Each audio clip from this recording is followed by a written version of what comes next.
Shalom saudara, selamat pagi. Bagaimana kabar saudara? Senang sekali dapat menjumpai saudara dalam Renungan Pagi Spiritual Life. Pagi hari ini kita akan kembali merenungkan firman Tuhan dalam Keluaran 19 ayat 18 sampai 22 dengan judul Guarding Your Holiness atau menjaga kekudusan. Saya akan bacakan bagian firman Tuhan bagi kita semua. Demikian firman Tuhan. Seluruh gunung Sinai berasap karena Tuhan turun ke atasnya dalam api. Asapnya membumbung seperti asap dari tempat peleburan dan seluruh gunung itu gemetar dengan hebat. Bunyi sangkakala kian lama kian keras. Musa berbicara, lalu Allah menjawabnya dalam guruh.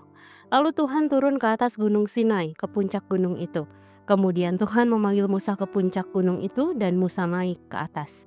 Kemudian Tuhan berfirman kepada Musa, "Turunlah, peringatkanlah bangsa itu supaya mereka jangan menerobos untuk melihat Tuhan dan banyak dari mereka akan tewas. Juga para imam yang datang mendekati Tuhan harus menguduskan dirinya supaya Tuhan tidak menumpas mereka." Bapak Ibu Saudara, dalam bagian ayat 18 sampai 22 dituliskan bagaimana penampakan Allah dinyatakan. Gunung Sinai ditutupi seluruhnya oleh asap yang membumbung sehingga seluruh gunung gemetar ketakutan.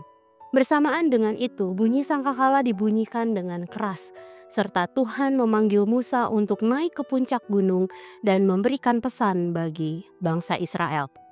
Pesan tersebut adalah jangan biarkan bangsa itu menerobos. Juga para imam yang datang mendekati Tuhan harus menguduskan dirinya supaya Tuhan tidak menumpas mereka. Saudara, Allah memerintahkan batasan bukan hanya untuk orang biasa saja, namun para imam pun harus menguduskan diri mereka. Sebab jika tidak, maka Tuhan akan menumpas mereka.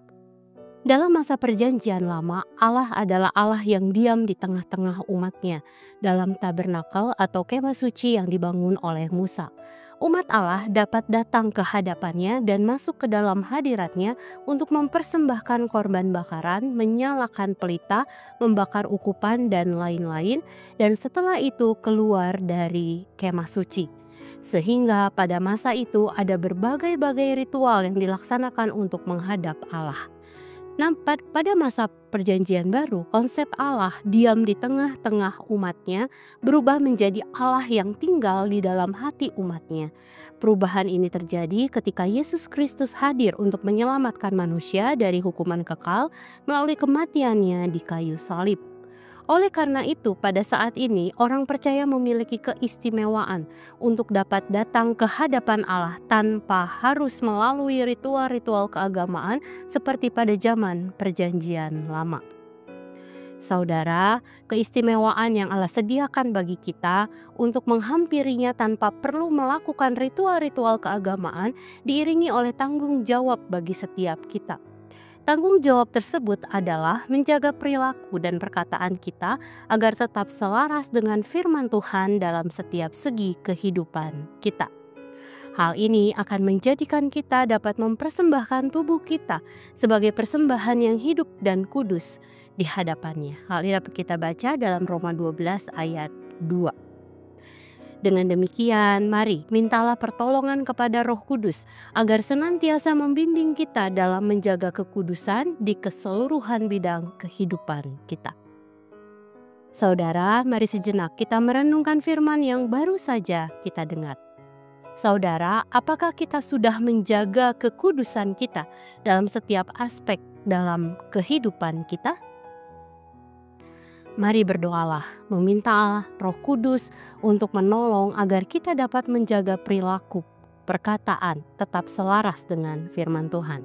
Sehingga kekudusan semakin bertumbuh dalam seluruh aspek kehidupan kita.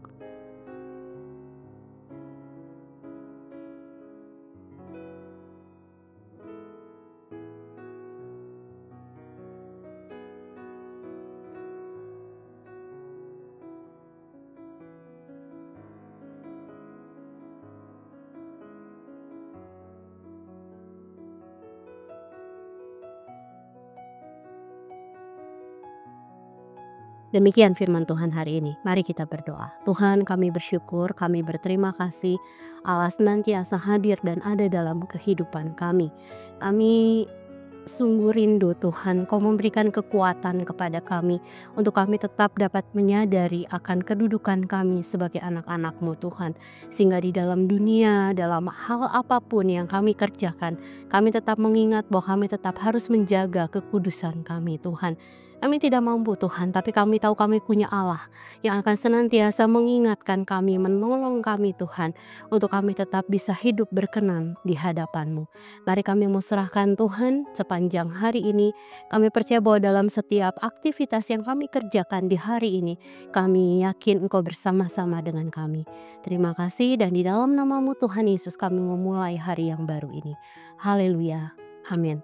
Selamat pagi saudara, selamat menjalani hari bersama dengan Tuhan. Tuhan Yesus memberkati.